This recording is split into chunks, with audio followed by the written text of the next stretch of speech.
We're live here. I'm gonna move the DJI camera off the way.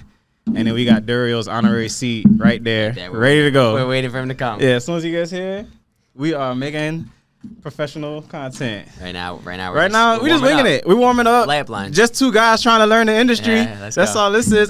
But that's what we call this episode. Two guys trying to learn the industry. Exactly. So tell me about your journey. How'd you get here? What's your 2 years been like? Yeah, so 2 years, it's been slow, honestly. Mm-hmm. I jumped in last summer. Okay. I didn't know anything about real estate. Yeah. I was about to start my MBA. That's cool. I finished undergrad, started my MBA, and I decided, okay, I want to work in real estate. My family has a furniture background. Okay. My grandfather started a furniture company. My dad runs it now too, and I didn't want to work in it. I did a little sales with them, but I didn't want to be hands-on like in the factory. Yeah. So I decided like I'm going to go out, build my own path. My dad gave me the full blessing. I want you to go make a name for yourself, go do your own thing. Okay. He's like, just got to go find a job. Yeah. I'll do it. Okay. And June of that summer, I got LinkedIn, made a profile, made a resume, had no clue what I was doing, cold DM'd probably 20 different real estate guys within the New Jersey, New York area. I'm from Jersey. Okay. And a couple guys said, yeah, come in for an interview. Ended up getting a job at a mortgage brokerage based in New Jersey. Literally didn't know a thing. First couple weeks, I was like, wow, like I didn't realize that what are we doing? Real estate, and this was in debt financing. So it was like way above my head. I thought it was just you go in, you buy buildings, you sell buildings. Yeah. And I got into a mortgage brokerage. A lot of numbers, I imagine. They're talking about all these debt. I'm pretty good with numbers, but a lot of things that were way above my head. Spent, my first couple of months there learning the industry. Got a couple deals not closed, but you were in there. I was there. Yeah. I saw it. I saw the process, and then I realized, okay, I'm ready to now take the next step, move on to a new company. Where the company that I'm at now moved there last December. Okay. Back then it was called LMCAS. Now we rebranded, and now we're called the Capria Group. And the Cap Reader? Capria, Capria. Capria, okay. Because I was going to be catchy, like the Cap Reader, like the Cap Reader. Yeah. Little things, okay. That'd be cool. We can do this. That's funny. Next company. Next company, yeah. But, yeah, so then I started there in December, started, originating loans. I actually went to Spain in January. Valencia? To Madrid. Okay. Everybody that says Spain, I say Valencia, and they go, yeah. So it was a test. It was a test. Okay. So I was only in the company for about a month. Mm-hmm. I stayed on when I went to Spain. I went to go play soccer there. That's cool. I spent the semester there on my own in Madrid. You're like in college? Like in school? I played for like a semi-pro team there. That's crazy. Wow. Okay. Yeah, and I didn't know a word of Spanish. So were you nowhere in this that I hear you playing soccer? Like, how did you get there? How you end up on a soccer team? I played soccer my whole life. Got it. Okay. You got it. It wasn't relevant. Got it. Okay. And I was playing in college, and I played that past season. I actually tore my MCL in September. Oh. So I did a lot of rehab. It was a tough time. Sounds like it. It's my first serious injury. Yeah. And then I went to Argentina in December to play in a tournament. Soccer. It's like a Jewish Olympics called the Maccabi Games. Okay. And after that, I decided, okay, I want to keep playing. I was doing my MBA already. I started it in September, but it was fully online. So that's why I was working full time. And I was like, let me go to Europe. Like, I want to go play somewhere else, experience something new, be on my own, do something different. Mm-hmm. Went to Madrid, played for a team there, in like the suburbs of Madrid. Yeah. Basically, no one spoke English there, and it was majority just Spanish. So first month and a half, I was literally communicating with my hands. Like, really? Like you had to figure out okay. Exactly. Do you speak another language? I speak Hebrew. Okay. But Spanish is obviously much different. You have to, So I was practicing every day. I was listening to podcasts and online audio courses every day to learn. Probably about a month and a half in, started getting the hang of it, started being able to speak it a little better. And by the time I finished, I was able to be, pretty conversational in Spanish. Okay. Which is very cool. Yeah. And learned how to live on my own, experience what it's like to live in Europe, which is amazing. And now it makes me want to go back very often to Europe. I love it there. This sequence of events is just ridiculous. It's kind of crazy. Considering you just didn't want to sell furniture. Like, you know what I'm saying? Like, yeah. So it seems like you just go to a place and you just end up on a soccer team. We got to figure that out. Yeah. Like, what do we do? What do we do with that information? I got in touch probably when I decided back in like September, October time when I injured my knee and the season ended in November. It's a short season, the college season. So I was like, okay, I'm done in November with the season. My knee's not going to be better till December. And then you're telling me that I'm not going to play until next September again for the season. So I realized in October, I'm like, okay, maybe I go somewhere in Europe overseas and play. So I started reaching out to different teams and got in touch with a couple clubs in Madrid, in Spain. And they said, come down in January, you could play. So I set it up. I had somewhere to live, set it all up. And you got to figure that out. Like, there's something to build on that with what you're trying to, you know what I'm saying? Like, there has to be like a referral network or something we could build off of that. Just interesting. All right, damn. Yeah. Well, that's an eventful 2 years. Yeah, so that was pretty cool. And I was at the same time, I was still working with this new company. So I was still working on a couple loans, a couple clients. Obviously, the time difference was tough, and I wasn't fully focused on it because I was playing, I had practice every morning and every night, and games once or twice a week too. So I was like full experience, which was really cool.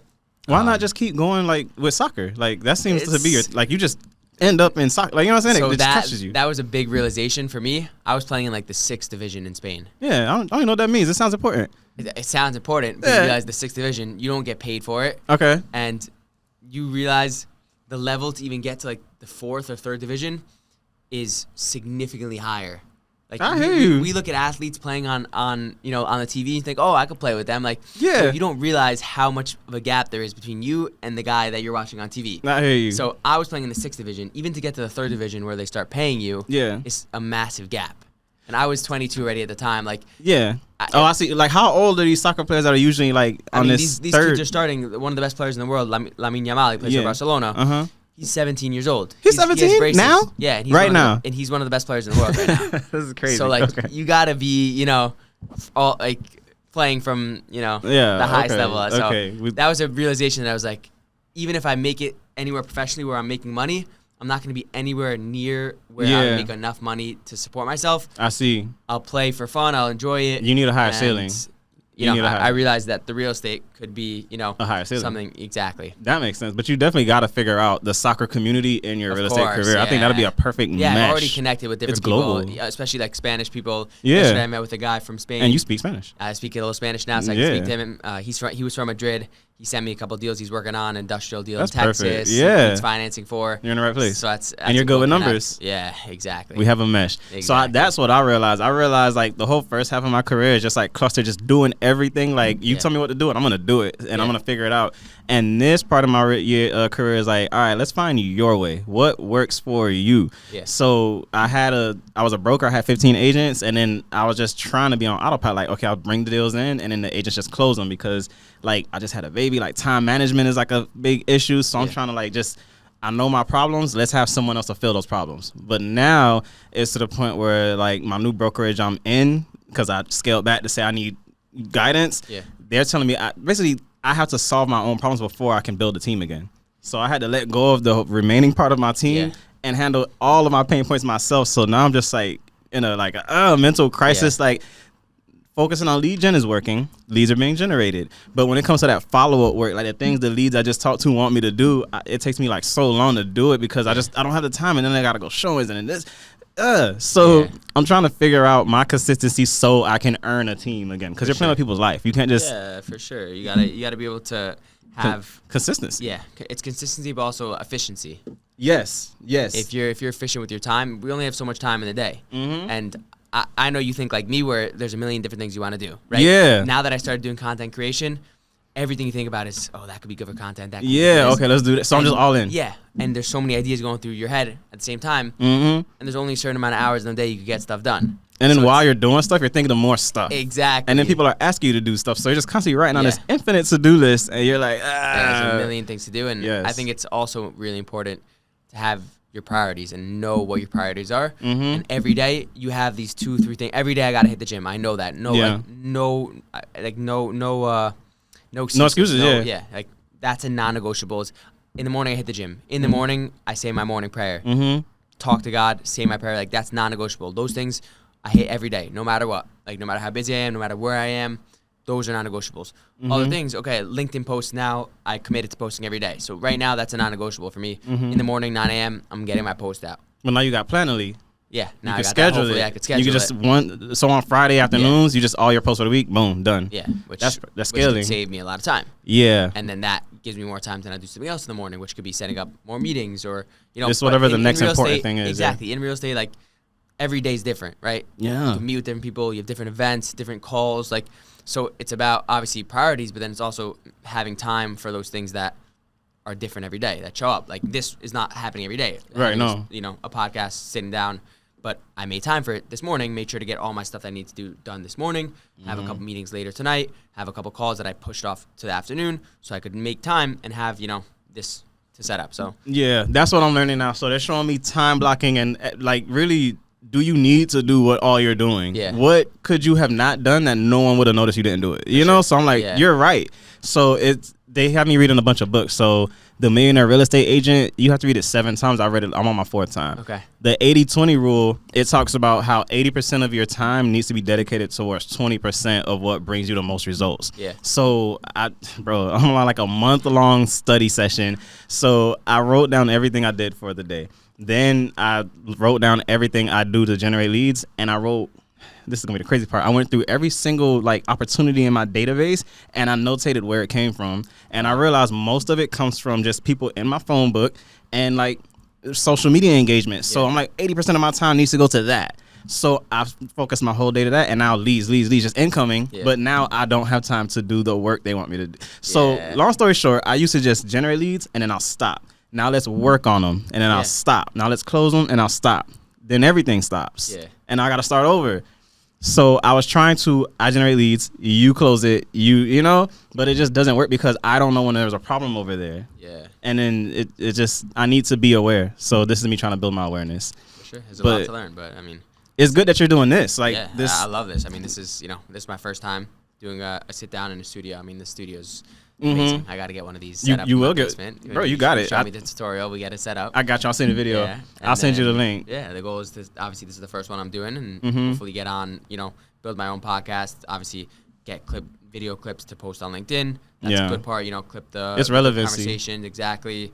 And then hopefully get it uploaded to YouTube, the full podcasts, maybe, set it up on Spotify, whatever. And then I hopefully get more guests, more people that, industry veterans, like I said, I'm going to target and have those sit downs where I'm the young guy in the room. I'm here asking you questions about your career, how you got to where you are, what you would tell your younger self 10, 20 years ago, and then what advice you give to me.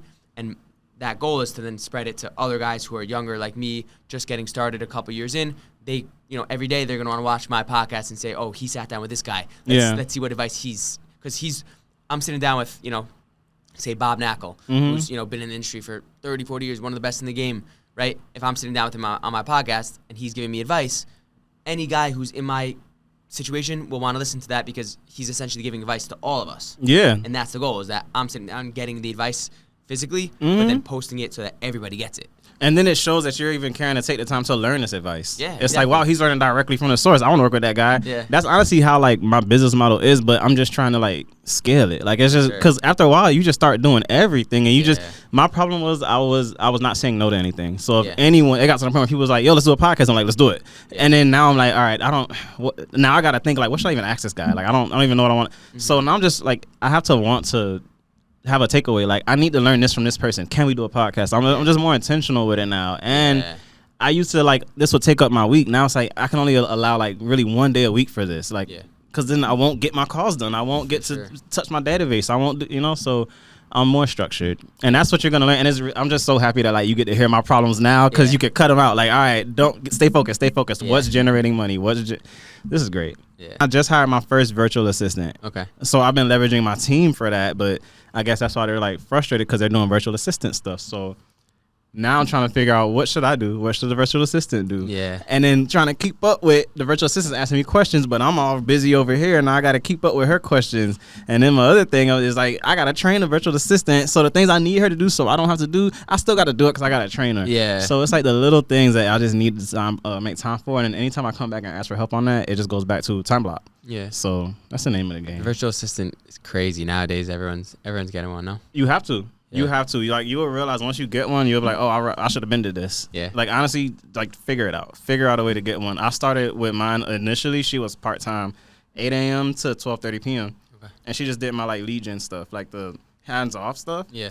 Yeah, so now she's 8 a.m. to 5:30 p.m. and it's still not enough time. Wow. Because by the time I done sent out all my offers and just reviews and analysis and everything, now people are like, I want to send an offer, and it's 7:30 now. Yeah. So it's like, who's writing all, Yeah.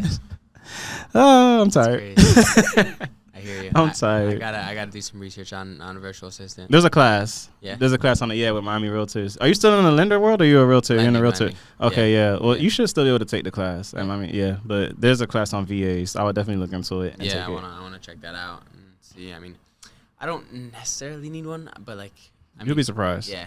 You're gonna find a need for one. I don't want to use it for things like, say, LinkedIn. Like, I know a lot of people use it for like their messages and their comments. Like, it's so like obvious. Yeah. That it's, it's a virtual assistant, or it's, not you. Like, I'm building my brand on social media from being me. So if I have someone else, handling like the comments and the messages, like, that's not me. Like, you could tell, like, that's not me. You would have to, because that would be prospecting. You want them to do marketing. So marketing is the indirect stuff. Yeah. Prospecting, that's like the hands-on. So what would they do? Like, they would just post post like your pictures, your images, your updates. This has been, I forgot what we named this in the beginning. I don't know. Finding a consistency, something like that. Something about time blocking and be a student of the game, efficiency, consistency, soccer, Madrid. Yeah. We'll talk to you in the next one. Let's go.